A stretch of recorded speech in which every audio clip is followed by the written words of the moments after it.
Okay. All right. So welcome everybody. Thank you so much for taking the time out of your day to attend our second speaker series, which will feature kind of a blend of both internship information and also information from environmental professionals and people with interest in air quality or experience with air quality in their community. And so to start us off, Sasha Hayes, if you wouldn't mind taking the floor. Thank you, Valerie. Heslahalt, Patia. My name's Sasha Sluhis Question Spokane. I'm Sasha from the Spokane Nation. I just want to say Lem Lemch, thank you all for being here today, part of our speaker series.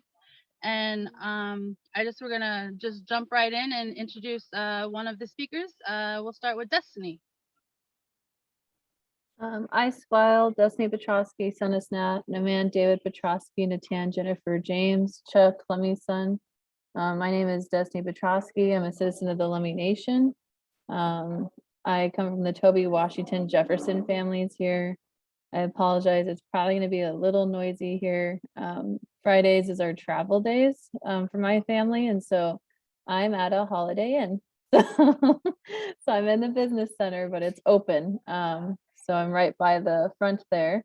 Right now I'm in Lacey, Washington. So a little bit about me is I serve as the Dean of Academics at Northwest Indian College. I also serve as the Lemmy Commercial Company, just a board member.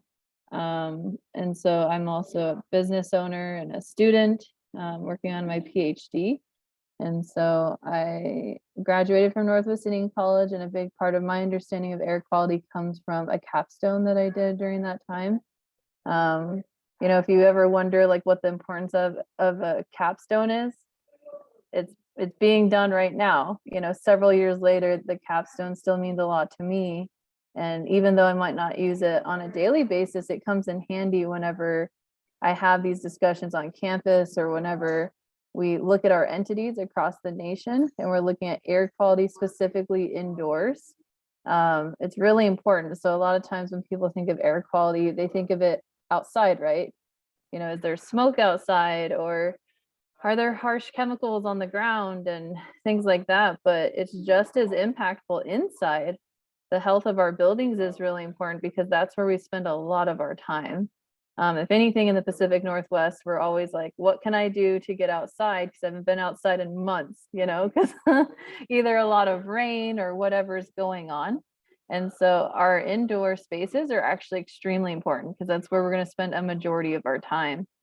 So my capstone was specifically on our Silver Reef Casino that we have here locally in Bellingham, Washington. And so that was my focus area. I did want to clarify, Valerie, really quick before I kind of go into this. How much time do I have to kind of share those pieces?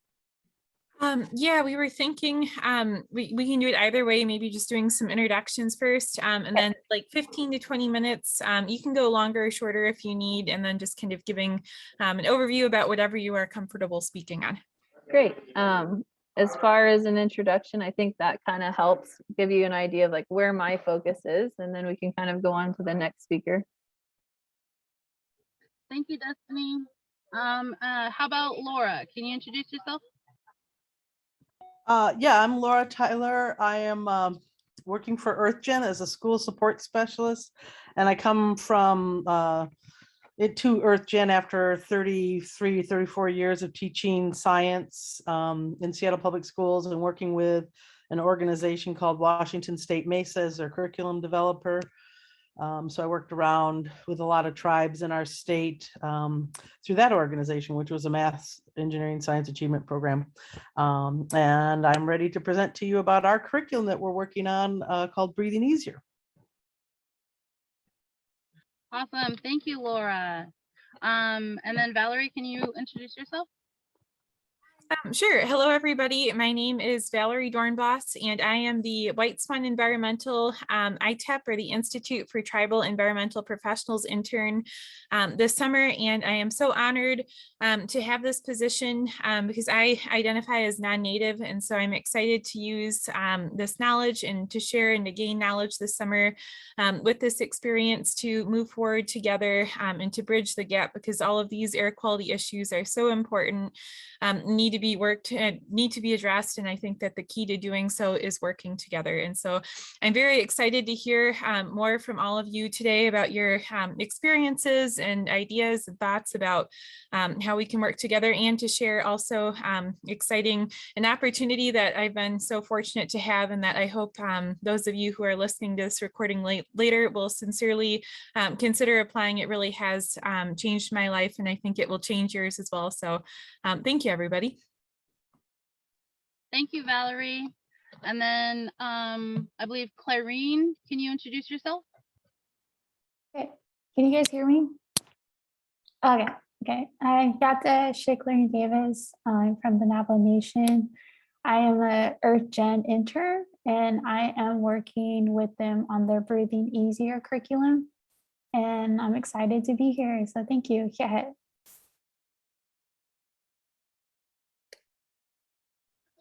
Thank you. And then Kaya, could you introduce yourself? Hi, everyone. My name is Kaya, and I'm a member of the Navajo Nation. I graduated with my degree in environmental science, and I'm up here in Bellingham interning at the Northwest Indian College. Thank you so much. I appreciate all of your guys' introductions, and I appreciate you guys all taking the time to be here to share your knowledge about air quality, indoor, outdoor, and thank you. I'm going to hand it over to Valerie. Awesome. Yeah, thank you so much, Sasha. And again, thank you, everybody, for being here today. It really means a lot, and I'm excited to hear everybody. So without further ado, Destiny, you have the floor. Great. And just let me know if you guys can't hear me. It is increasingly, we're getting towards lunch, so I think the building's getting busier. But yeah, I mostly wanted to share two spaces with you today. And it's because, I work in both those spaces. And so I know I have direct understanding of what it's like to work in a space where you're increasingly trying to improve air quality and the difficulties that you face. And so one of the ones that I wanted to start off with is from my capstone presentation, when I focused on the tribal casino, so the Silver Reef, right on the Lummi Reservation. And when I was doing work there, I was interning for a bit. I was learning about the air ventilation systems at that time. And, given this has been about 10 years now, so things have definitely changed. And I do want to share the major improvements that have occurred, because I think that's a vital piece to show our community really does care about our air quality. And it just, at that time, we were trying to figure out what to do, but kind of taking us back about 10 years ago when I was doing my capstone research, there were some big pieces there. I was researching, what does air quality look like at most casinos in general? So you're looking at tribal ones, you're also looking at places like Las Vegas or Macau, and you're looking at places in France too that have gambling establishments. And a lot of times when I was doing the research, they said that there was anywhere between 3,000 to 5,000 harsh chemicals in the air floating around in the casino environment. And that's pretty scary, right? When we go, we know that when we walk in, usually, and a lot of times they are smoke filled, we know that it's not good for us, but really it's not good for you. There's 3,000 to 5,000 chemicals floating through, through your body as you're walking through. And so it's really bad. And at the time, I was working at the casino for 10 hours a day, 5 days a week. And so every day when I was going through there, I would notice that I'm coughing and I'm really struggling to breathe. And eventually 3 months would go by, and all of a sudden I was magically adapted. That's what it felt like. And then, but really what was happening there is that those little hairs that are in your, that are in your body, they were going down. So it helps your ability to breathe and to be able to circulate air in your body. And those were laying down. So, and that happens for all smokers, is those little sensor hairs that you have for air ventilation and things like that lay down and no longer can sense the way that it's supposed to. And so I worked there for 1.5 years. And while I was there, I was a student at Northwest Indian College, and I was, studying this work. And I found out at the time that we had, I think it was 3 ventilation systems. So one, there's like a couple different types, but there's 2 major types that I want to share. One ventilates at a 80% fresh air, 20% recycled air. So are the HVAC systems. And then the other one does the opposite, where it does 80% recycled air, 20% fresh air. And so the original phase of the casino, because the casino has gone through many phases. We have sections Alpha, Charlie, Bravo, Delta. And so those are all sections and add-ons that have occurred over time. That's just what we called them. We had military time, and then we also categorized sections by the military establishment of, A, B, C, D, Alpha, Charlie, Bravo, Delta. And so Alpha Zone was the main zone when you walk in the doors. And in Alpha Zone, they used the 80% fresh air, 20% recycled air. And that sounds great, right? That sounds wonderful. You're like 80% fresh air. That's great. The problem with that system is that system was many years old. It was a lot of times the system only lasts like 10 to 15 years, and we were pushing the 20-year mark, so they were well over their ability to function the same way. The other challenge with those ventilation systems is that what happens when you have 80% fresh air is you can only raise the temperature so far. So if it's 40 degrees inside, you could only raise it to 50 degrees inside. So that's pretty scary, right? So if you have like a freezing time when, let's say it's, I would say it's probably like hitting negative, right? And we did have that last season. We had flooding and we had a lot of freezing. So if it was, let's say 4 degrees inside, or outside, that means that we can only raise it to 14 degrees inside, which is really scary. But it was really nice in terms of a worker, I guess, because you would get like a burst of fresh air at the end of the night. And they actually couldn't turn on the systems until the evening because it was just too cold. So they were trying to find an appropriate time to use the systems. And then on the other side, so we have like Charlie and Delta. So I think it's mostly Delta was the newest part. And that was on, if you guys know where like the cantina is, have you ever been to the other side where they have like, it's that blue glowing bar. On that side, that was the brand new side by the event center. And so they were using 80% recycled air, 20% fresh air. And in that scenario, they were able to control the temperature. So they didn't have fresh air constantly, but they were able to control the temperature. So both systems that they have there, and you have to imagine they're competing, right? Because if one works one way and the other one works the other way, they're exhausting each other. So in general, the air ventilation systems were having a hard time functioning. And so over time, they had to take drastic measures to update all the systems to the 80% recycled, 20% fresh air. But in the meantime, that's a lot of money. That's well over $100,000. That's, I think they were like thinking like 200,000 or more. So it just takes a lot of financial means to do that. But one wonderful thing that happened, recently, not for us as people necessarily, but for a lot of other factors in this world, was the pandemic. So during that time, everybody did go smoke free. So the casino had the ability, the financial means to be able to fix a lot of those systems. And now, as of today, the casino is mostly non-smoking, and they did just open like a smoking section, but it has a whole different ventilation system separate from the rest of the area.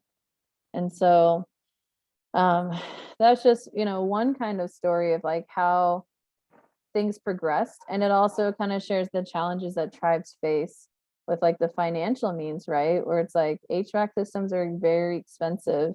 But I'm also really happy that our population and our employees said, we don't want smoking anymore.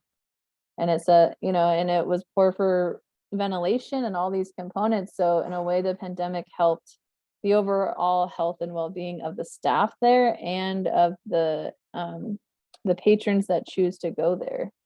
And so that's a very severe case, I would say, of, casino is like, I would say like the max in terms of some indoor spaces. Other ones tend to be places where there's like a lot of like workforce development, right? So it's like you're working with metals and things like that. But I would say casino, that's a good comparison into some of those workforce areas. And for me, as a community member, I want us to have places like indoor spaces that are good for our health. Our community members should not have to work in facilities that don't have good air quality. And so for me, in terms of my position for the Lemmy Commercial Company, one of the areas we oversee is the casino. So for me, it's really important that we maintain that good air quality. Now that we've done all the hard work to establish it, we keep it. And so that's one example that I have. And then the other one was with the college. We have a lot of buildings there that are those modulars, if you've seen them. There's like a really pristine looking side where you're like, wow, these are all new buildings. And then on the other side, we have buildings that were there since the 70s, and maybe even earlier. And so for that one, we were really grateful in some ways when the pandemic hit, because we were able to replace some of those with the CARES funding, because we needed additional ventilation and we needed all these components that those buildings couldn't provide. And so one thing that was really positive with these funds that we were given is we were able so far to replace, I think, four of them.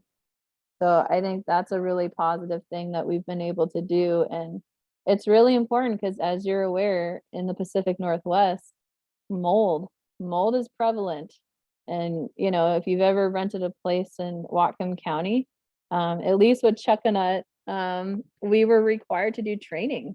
And they said, how can you properly dispose of mold? How can you properly maintain like your window seals and your doors, and things like that. And so I think those are some big things that we're excited about with some of the transitions we're making at the college.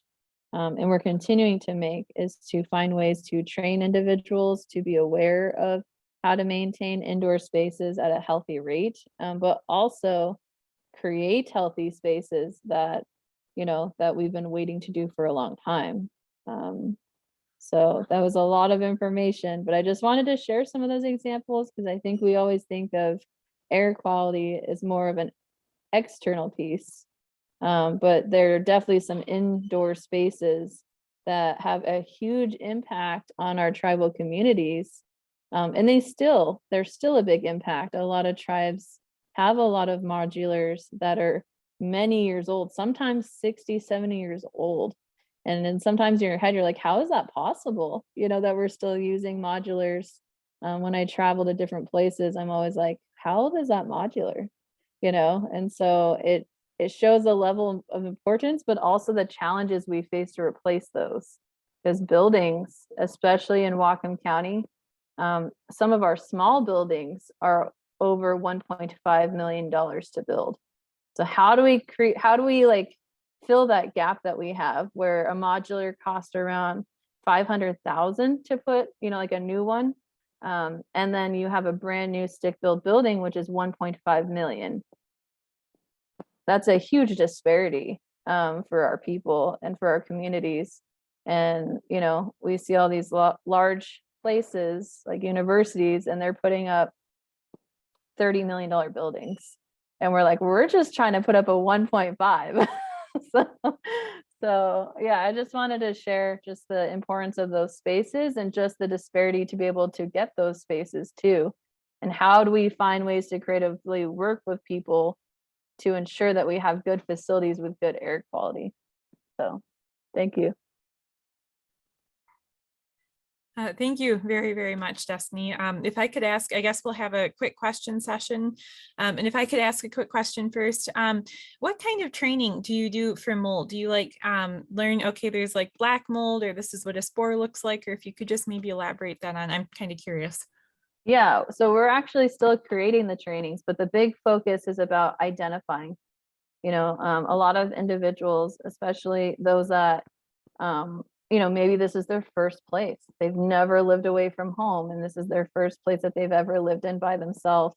So we're trying to teach them how to recognize first, because if, you know, you're looking, sometimes, you know, I don't know, I'm sure we all face this, right? Where we've lived on our own and it's our first place, however many years ago or even recent, you know, and that can happen at any age, right?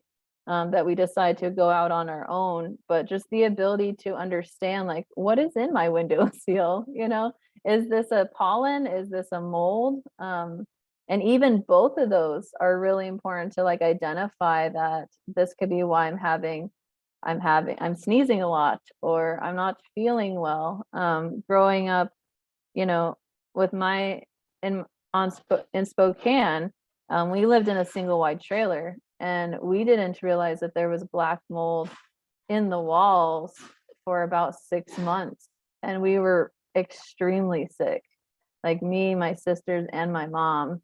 And we just had no idea. We couldn't even identify it until we had a specialist come. And I, you know, since that experience of being like a young child and being so sick for so long, it felt like, because it's not even just the identification piece, but the healing afterwards. It can take several months to heal after black mold, and never really fully healing because it can create a lot of damage. So those are the pieces I want to prevent. Is I want to be able to have somebody identify, or even just to have that thought process that I'm taking care of a home. And so these are the things that I need to be monitoring at all times. Because those are some big factors as well, whether it's your faucets or it's your, you know, your window seals, or, you know, how you're managing the things that grow in the corners of your space, you know, all things like that.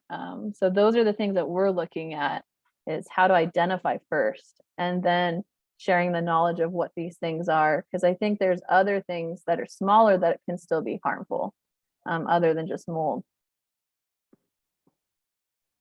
Awesome, thank you. Are there any other questions really quick for Destiny?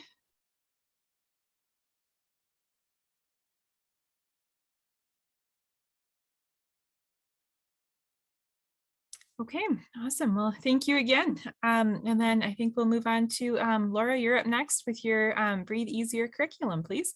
Okay, and I'm going to share my screen and just do a little slide presentation, if that's all right. So let me see if I can get this over so I can see it. Let's see. Okay, do you guys got it? Okay. Oh, sorry about that. I don't know who's calling me, some scammer.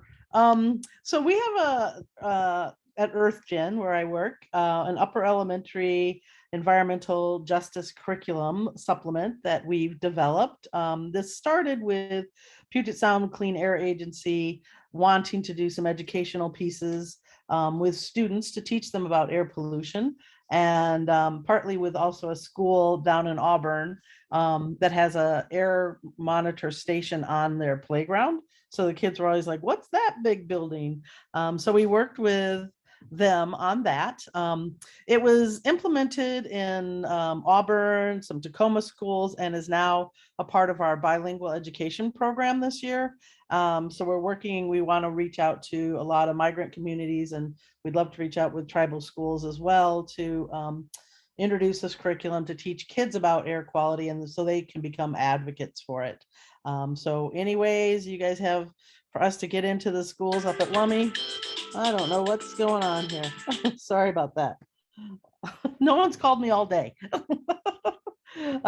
So anyway, we can get in an inroad into Lummi. I'd love to talk to you guys about that. And we're also working on an upper middle school unit as well. So that Clarene's helping us with. She's helping us with both of these units. So we appreciate all of that support, and she can tell you more about what she's doing. It's an environmental justice unit that was introduced to elementary school students. It's now at the 5th grade units. Each lesson is about 50 minutes long, about 12 lessons total, bringing in social justice issues around air pollution. And we start with the question of, does where you live affect your health? Because we know that some communities are more highly impacted than others with air quality and pollution. And we always want kids to leave with a sense of hope. So we have them, and this is a big philosophy at EarthGen, that we always want students to take action to make a difference in their community towards that. And the school in Auburn that we first piloted this with really took it to an extreme. They did an anti-idling program because they found with their air quality meters that the highest source of pollution for the students outdoors was right where they got dropped off in school every day. Nice way to meet them. Here's a whole bunch of air pollution. Breathe in, welcome to school. So they taught their communities and their parents to turn their cars off when when you're picking up a kid.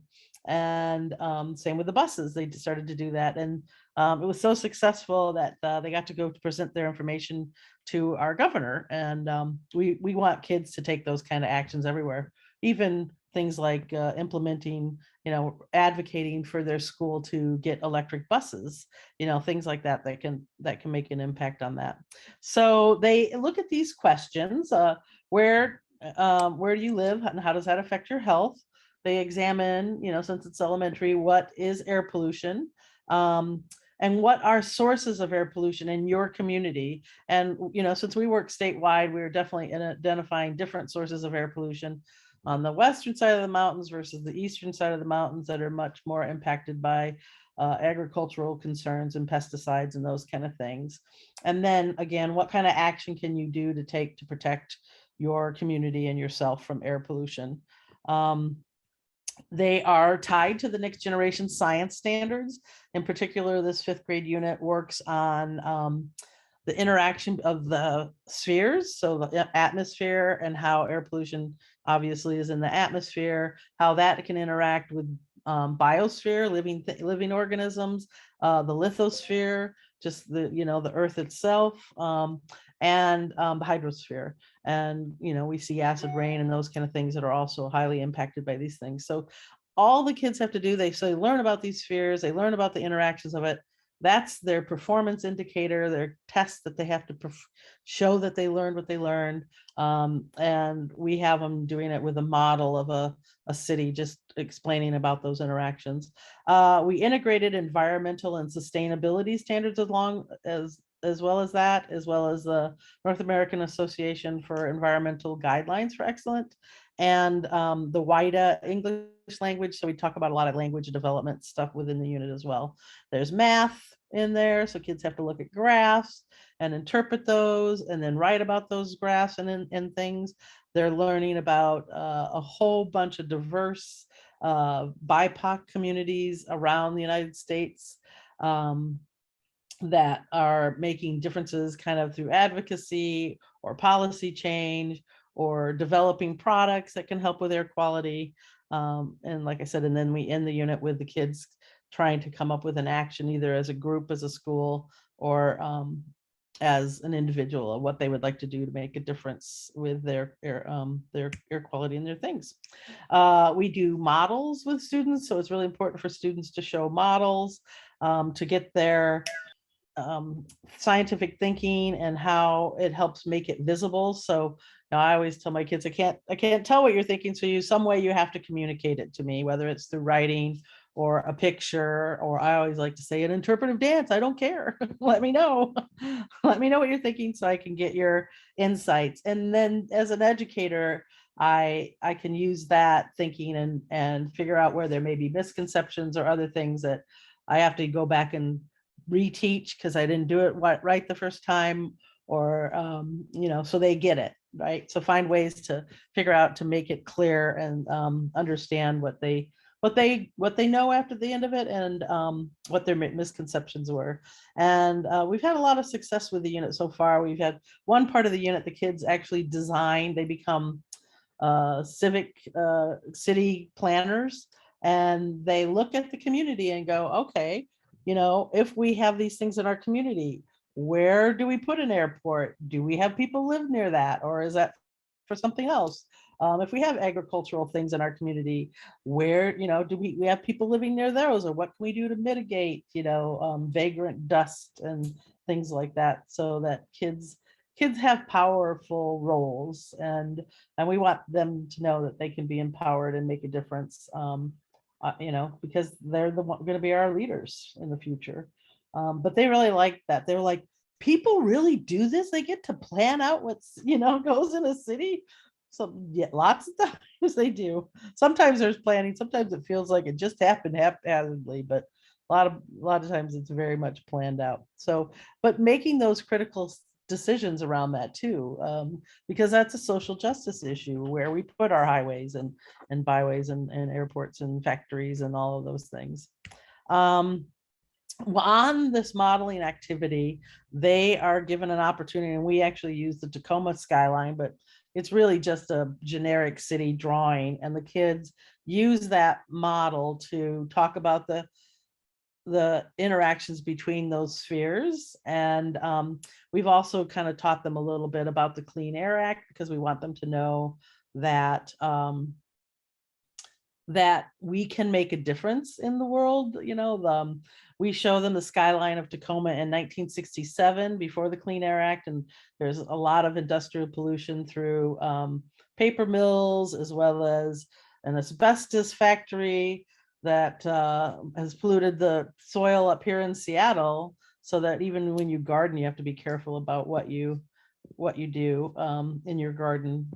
You can still eat the food, but you have to, it's very careful, wear gloves with that. And they talk about those interactions between the spheres, the hydrosphere, the atmosphere, the lithosphere, and the what one did I miss? Biosphere, people. And that's the slide that they look at. This is a skyline, and we kind of give them a hint. You want to talk about these interactions, put it on here somewhere, and draw your little arrows to talk about those things. And we found that it's been pretty successful, and the kids get pretty jazzed about the social justice issue around that, and want to make a difference in it. They want to change this inequity that's happening with things. So it's a curriculum that we, are trying to get out there. Clearly, we reached out and, met Mansell, and we now have Clarene working with us, and she's helping us with some stories that she can tell about her tribe, and bringing those into us, and then hooking us up with some other Native-led organizations, and connecting us with the tribes here more strongly in Washington State, so that we can get this out to people. So we'd love to share it. It's free. We give teachers professional development, so they get free training. And if you're a teacher, you get, they always have to get credits to keep moving along the pay scale. It helps them move along the pay scale, but they have to do it to keep their certificate. We give them free STEM clock hours. If they implement the unit, we give them a stipend. We give them these air quality monitors and the equipment that they can use to teach the unit. And then we come and actually provide support in the classroom if they need it. So if you know schools that would be interested, we'd love to hear from them. So it's all free because we're supported by the state. So let's see if we can get it out there for them.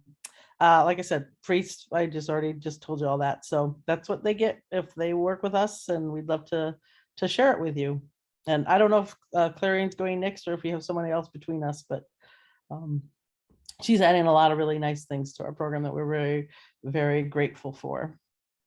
So thanks.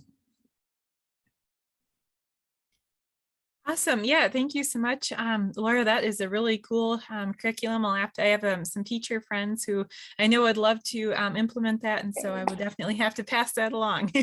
All right, thanks. Awesome. Yeah, any questions for Laura?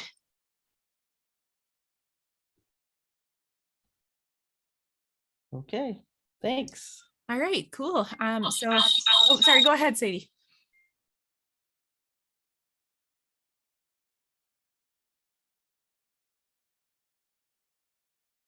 Hello?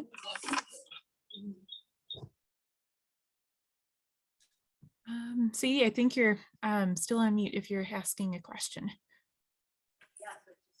Can you hear me now? Sorry, we were standing really close to each other, so it was making that weird noise. No worries, you're good. I was wondering if you could share your curriculum with Whatcom Intergenerational High School. Yeah, we can definitely share it. This is one is written at an elementary level, and then the next one's going to be middle school, but we'd love to share it. Where are you located? What school? Bellingham, Washington. It's Oh. called Whatcom Intergenerational High School, WIHS. Sure. I think we could share that with you and see possibly how you can adapt it up to high school levels. But I definitely think kids should be learning about air quality and air pollution at all grade levels, throughout. So yeah, let's talk. I can put my email in the chat, and Clarene can share as well, and get in touch with us, and we'll share our information. Thank you. You're welcome. Awesome. Any other questions?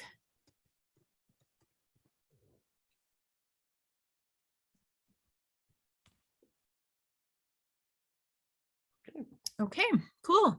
Then we'll move on to wrong button. There we go.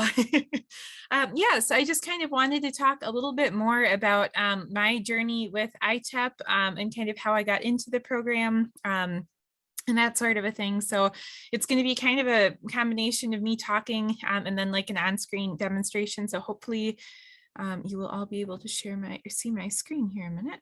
Let's see, where did it go?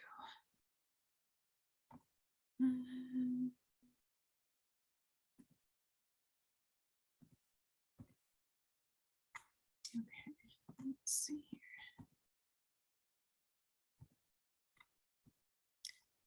Okay, cool. Is everybody hopefully able to see my screen? Awesome. Okay. So kind of how I got started. So I recently graduated from Ripon College, and that's a small liberal arts college in Wisconsin last year. And so I knew last year that I was kind of looking for an internship to both increase my knowledge and experience and to meet lots of people because I'm a people person and I love to interact with several different folks. And so I thought, you know what, I was thinking maybe that I'd like to pursue a career in the federal government after I was done with school and everything like that. And so I thought, you know what, the EPA is kind of the environmental dedicated branch of the government. And so why don't I maybe look for internships there just to kind of see, was there something that really captured my interest? And so if you type in, you can do a Google search. And if you're interested in a federal career, which it's really a cool opportunity, there's excellent benefits. And if you're interested, I can definitely pass some more resources along your way. So please feel free to reach out to me with an email that I'll put into the chat here shortly. But I just wanted to bring your attention to that there are lots of different opportunities for students and recent grads. So wherever you are in your career path, if you're an undergrad, if you're a high school student, if you have your associate's degree, wherever you happen to be, the EPA usually has an opportunity for you. So there's a bunch of different programs. There's like Pathways program if you want direct hire into the federal government, or they have these different other internships that are paid by organizations other than the federal government. And so they have a lot of cool different ones. I was just kind of looking through when I was trying to find internship, and I was like, which programs would be ones that I would be eligible for? And that really interested me. And so one of the ones during my time was that they had one that was called EEOP, and it was by the Northern Arizona University. And so EEOP is I think it's the, I forget the acronym, it's education for something. Let's see if I can make this go away here just a second. There we go. Yes, the Environmental Education Outreach Program. And so this is one where it was more because I'm very passionate and excited to work with tribal nations that provides opportunities for students to work directly with tribal nations, and you get a stipend because if you're like me, money is very, very tight as a college student. And so it's really cool that you can get both the experience and you can get kind of your like expertise as you're going along as well. And so you can see here that you can like learn more about the program that they mentor. You can read through for post-secondary career opportunities. And so one thing I will mention for those of you watching this that are non-Native, the internship is primarily for Native students. However, if you have a passion and a focus and you want to work with tribal nations as a career goal or maybe throughout your lifetime, they do exceptions, but you do need to reach out to Mansell ahead of time to ask for an exception, and then just kind of submit a brief blurb or a brief paragraph about why you think that you'd be a really good fit for this and why you want to work with tribal nations as well. And so after you do that, internships usually come out. You can see here, this is the main page. Where's the tab? Yeah, there we go.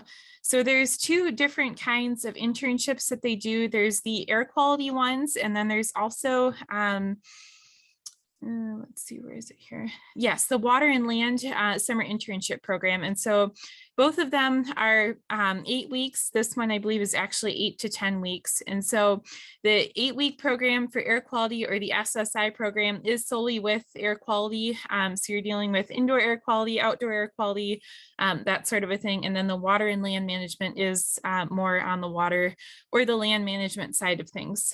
So there's that two difference kind of with that. But you can read through. I was actually fortunate and honored to be selected to be an intern with EPA's Region 9 last summer. And so I really loved my experience. I was met a lot of fabulous people, and it solidified my passion for working with environmental issues into the future. And so that's kind of what stimulated my interest and made me want to apply this year for a program, which I then was, I'll get into the application process here in a second, but then I was very fortunate and honored to have been selected to be Whiteswan Environmental's intern this year. And so if you click on this, I'm going to just show the air quality internship side of things because I don't have a ton of experience with the water and land ones. But you can see here, yes, okay.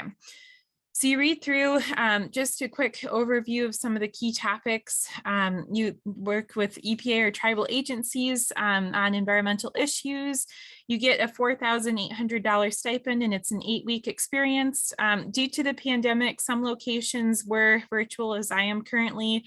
Others are in person, and they're hopeful next year that the majority of them will be in-person experiences. So if that's kind of a motivator, they will give you a travel and a stipend for housing. So you get both of those, and then you get the salary too. So it's a really cool experience as well.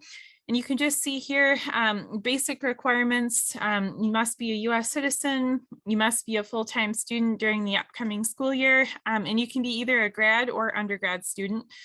And you have to be majoring in an environmental or related field such as science, engineering, policy, planning, etc., and have an interest in pursuing an environmental career upon graduating from college. So that's kind of the key thing that they look for.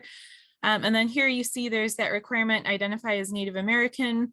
However, they do, as I mentioned earlier, do exceptions, but you must email Mansell Nelson, who's the program coordinator, to ask for one of those and then be granted before you can apply if you're non-Native.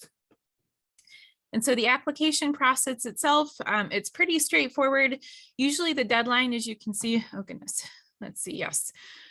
It's around February time. It varies on the year, but just kind of check when you're going and maybe making a list of the internships that you're planning on applying for during the summertime. Just kind of keep that in mind that it is around February. Sometimes it's the middle of the month, that sort of a thing. But it's pretty cool. You complete registration, and that form simply asks for like your email, personal details so that they can be in contact with you during the process. And then there's also, you can review like the potential host site descriptions, and then it asks you to rank them based on your interest. And so you can submit and go through. Unfortunately, they don't have any up at the moment that I can show you simply because it's through the internship season right now. But then you submit your top host site preferences. And then there's a couple of documents that you need as well. Make sure you send those as PDFs. There is a current resume, your certificate of tribal enrollment or something else such as that, 2 signed recommendations, your unofficial college transcripts, and then simply a 1-page essay on your interest in environmental careers and specifically working on tribal air quality issues. Again, make sure your name is on it. And then you just submit all of those in one email to eeopintern@nau.edu. And then you wait for them to respond back to you. So it's usually a couple weeks after that as they're finishing and finalizing all details. And then you'll hear back from Mansell directly with an email that says, hey, you know, these host sites that you've expressed interest in are expressing interest in interviewing you. And so then you just go ahead and you set up a time with which to meet with them.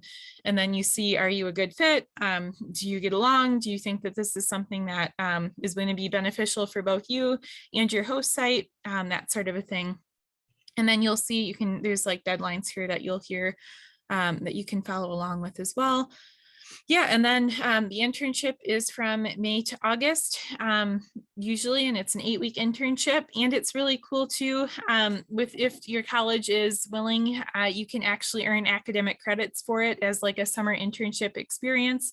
And so I highly recommend checking into that as well, because that can be an awesome way to both get credit and to get work experience at the same time. So yeah, that's kind of all I had on that. Are there any questions so far before I get into what my Whiteswan environmental experience has been like? That was probably a lot of information. I have it in the chat, Valerie. Oh, yes. Okay. Yes. Okay. So Shirley asked me, what made you want to work with tribes? What did you learn from working with tribes? How about working with Whiteswan Environmental? And how do you think tribes can protect air quality or the environment? So why I wanted to work with tribes, that's kind of a long-winded question, but I've always really had a passion for equity, environmental justice, making sure that the privileges that I've been able to have as a non-Native person are equally distributed, because I've realized working through different communities for my thesis and other opportunities that I've been very fortunate and thankful to have. Just how much inequity there is in the world, and so how much division there has been too in recent years especially, and so trying to take that and work together to move forward on these environmental issues is something that I'm very, very interested in, and that I hope I can incorporate in a future career, just because I think that a lot of Native peoples don't have a chance to really, there's a lot more privy towards Western science than there is traditional ways of knowing. And that's something that I would really love to incorporate, because I think that we just miss out on so much when we ignore those or set those aside or discredit those. And so that's something I'd love to work forward and move forward and incorporate into my career if I'm fortunate enough to have the opportunity to do so. So that's kind of how I decided to start working with tribes. Yeah, and so what did I learn from working with tribes? Honestly, it's been a wonderful experience. I've been fortunate enough to work with a couple of different tribal nations now. Most recently, I'm working with the Cherokee Nation on my thesis on like Tar Creek and old Superfund sites and cleanup and different things like that. And so that's something that's really interested me. And I actually had the opportunity rather recently to attend a wild onion dinner, and that's something that I had never been to before. But a lot of tribal nations, there's 9 of them in Ottawa County, Oklahoma. It's like not the panhandle end, but like the flat, small part. It's like the other side of the state. But they kind of just took me in, welcomed me, sat me down kind of thing. And I was going, wow, this is so cool to be welcomed, because I understand, and as a settler myself, I understand the pain and that we need, the cultural safety and the need for that and different things like that. And so it was really cool for me to have that experience of being welcomed and encouraged. And that's something that I'd love to reciprocate if I can in the future as well. And so I think just the passion and determination and welcomingness is something that I've really admired so far working with tribal nations. And then what did I learn working with Whiteswan Environmental? So many things.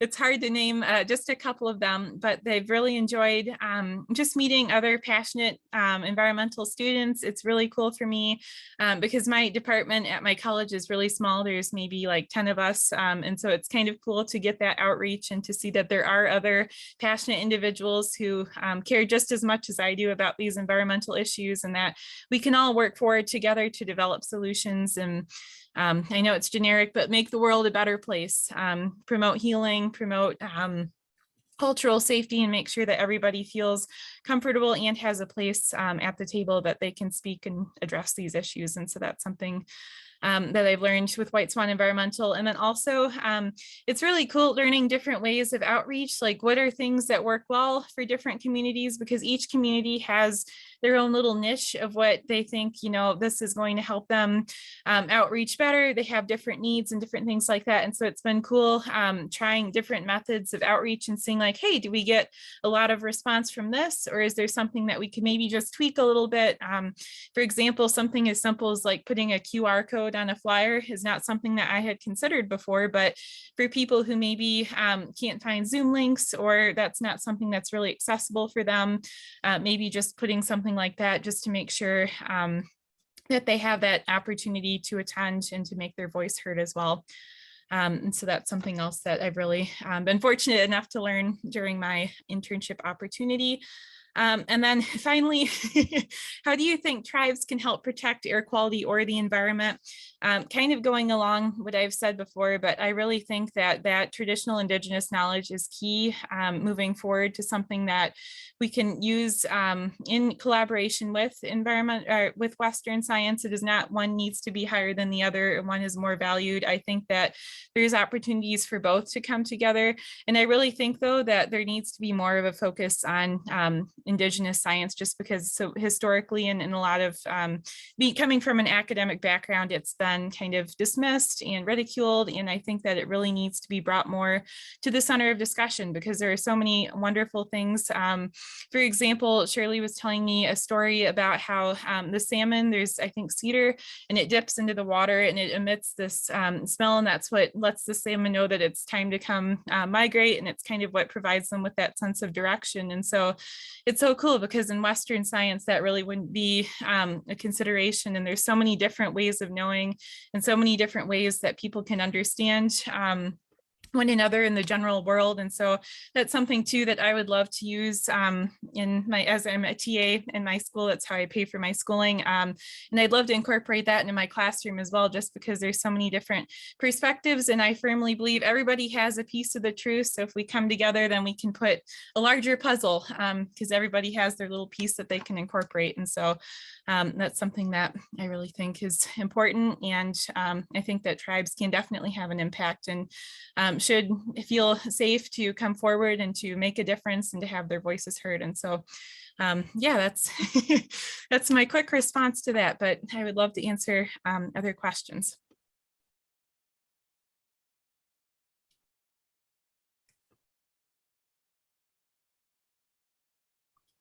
Awesome. Okay, well, without further ado, then Clarene, if you wouldn't mind taking the floor.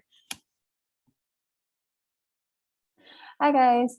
So sorry I didn't make a PowerPoint presentation, but I'm just going to talk about my experience here. This is not my first ITEP internship. This is actually my second internship with them. And I've been working with them since the summer of 2020. Back home on the Salt River Pima Reservation, I'm working with their community on air quality, and we are working with the Purple Air device.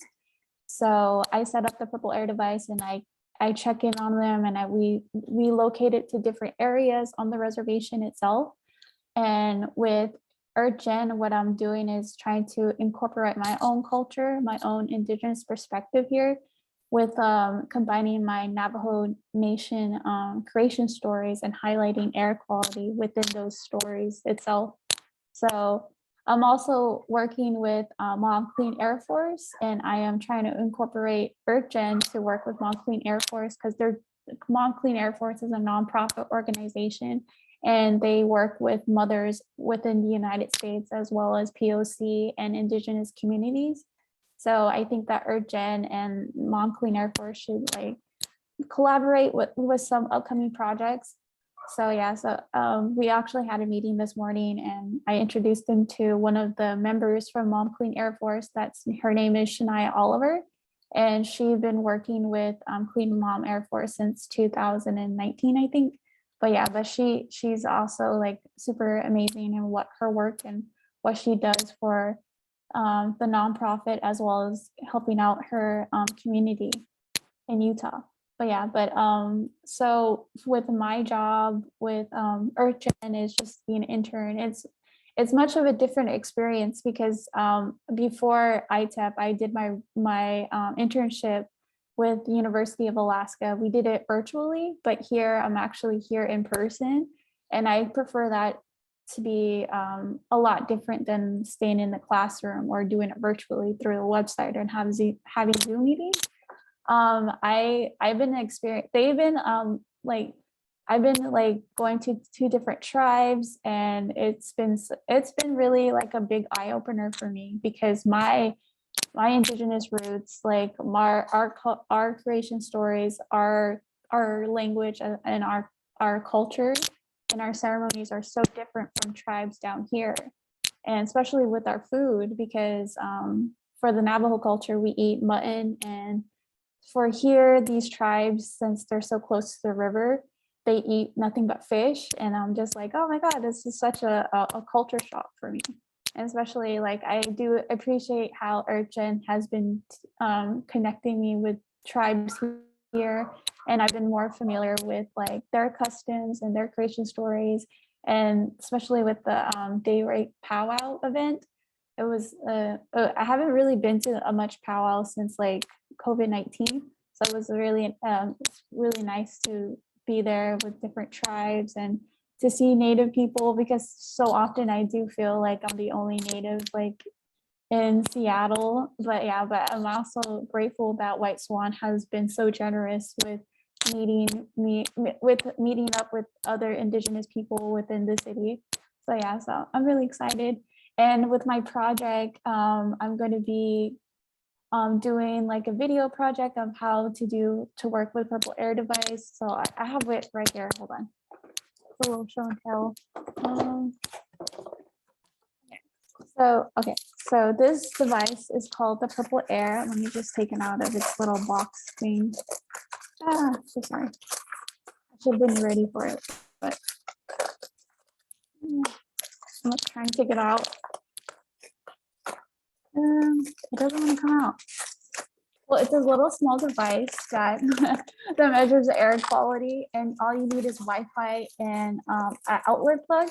And Mansell sent me 2. So my job, as before I leave this internship, is hopefully leave it with like 2 tribes here in Washington, and to probably work with a community center or to work with a school system so they can measure air quality. And my job is to incorporate that, as well as letting EarthGen work with those schools or community centers on these Purple Air device. So I set up one just as a tester. I set up one at the Good Shepherd here, and it's indoors, but yeah, these are little small Purple Air devices that I have, one at the Salt River Pima Reservation. And now I'm gonna have here, hopefully here with 2 tribes here. And so EarthGen will help me connect with different tribes so we can have more of these. So yeah, so my goal is to have these on the Navajo Nation and have it scattered around so we can measure the air quality there. But yeah, but I'm super excited to be working on this project with EarthGen and everybody here, and collaborating with Whiteswan too. So thank you. Yeah.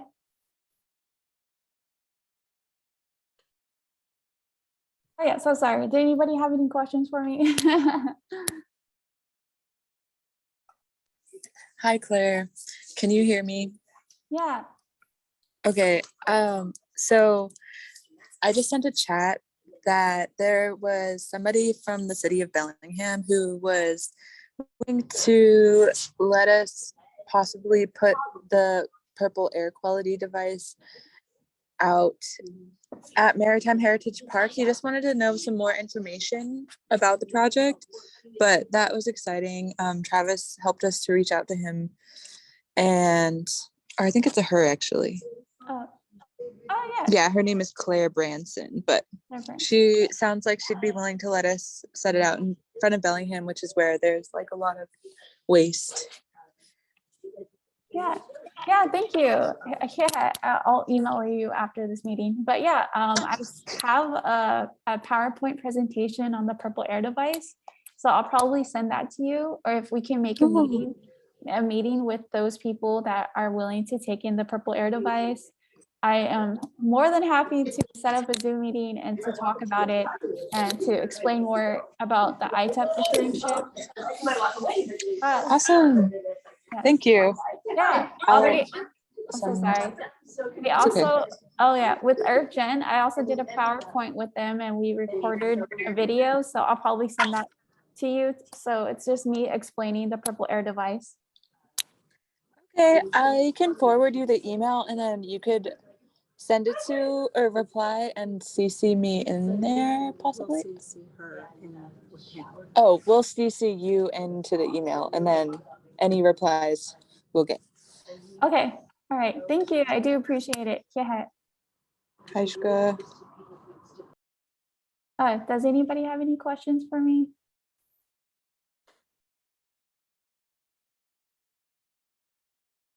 No. Okay, but thank you. Yeah. Awesome. Thank you so much. All right. And I think last but not least, Kaya, if you wouldn't mind going ahead, you now have the floor.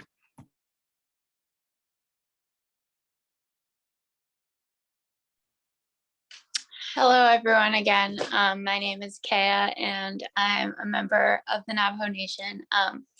I got my Bachelor's of Science in Environmental Science at Westminster College in Salt Lake City, Utah. I'm from Albuquerque, New Mexico, and I'm up here in Bellingham, Washington, at Northwest Indian College as an intern for the summer. And I just finished my 4th week up here, and it's been a huge learning curve for me, both in the material and being in a new climate and engaging with a tribe that I wasn't aware of before moving here. And yeah, it's not quite what I expected. My project has been a bit slow starting out these few weeks. I set up my purple air device actually this past week. It's at the lab at Northwest Indian College. And I've been focusing mostly on the marine ecosystems that the lab is studying. And I've actually gotten the opportunity to go out into the field a lot. And that's been really great. And I chose to do the internship because I wanted some hands-on experience. And I wanted to be working in a lab with research scientists and kind of get that experience and decide if I want to pursue something similar, and even explore the idea of going into a graduate program that's focused on air quality or water quality or toxicology. And so I'm kind of exploring all those spaces, and I really enjoyed meeting a lot of other academics, and everyone has been very friendly. So yeah, that's what I have. So are there any questions for me?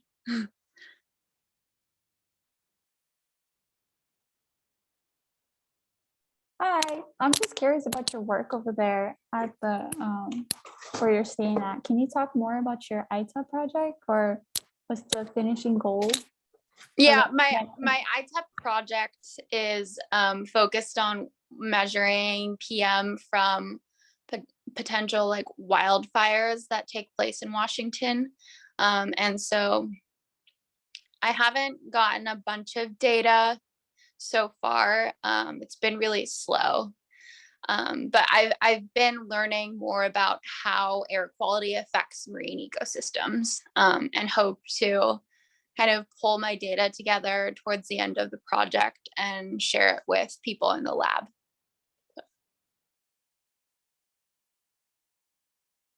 Thank you again.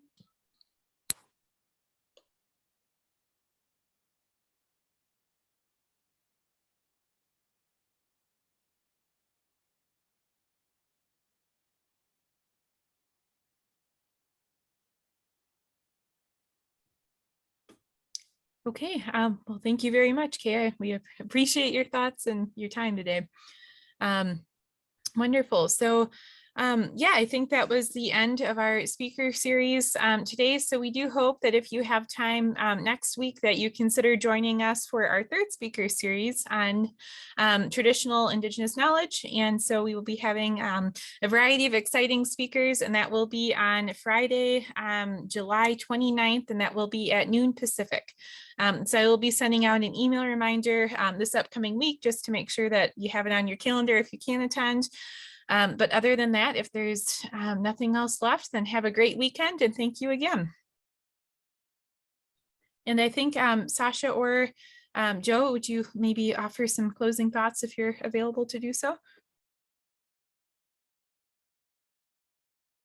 I'm sorry, not Sadie, Sasha, or Sadie if you'd like.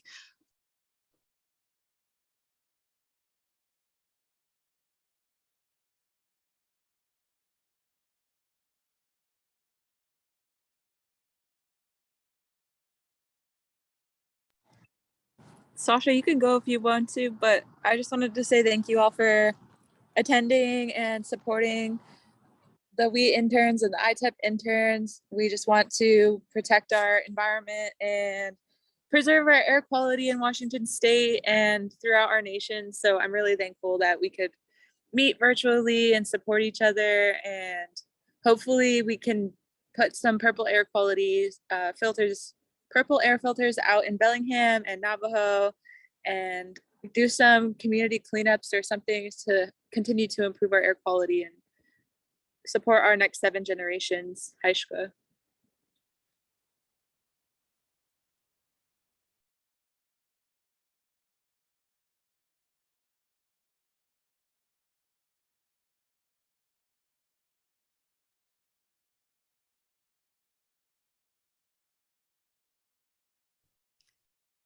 Okay, well, with that, then thank you again. And then I will end the meeting and stop recording here a second.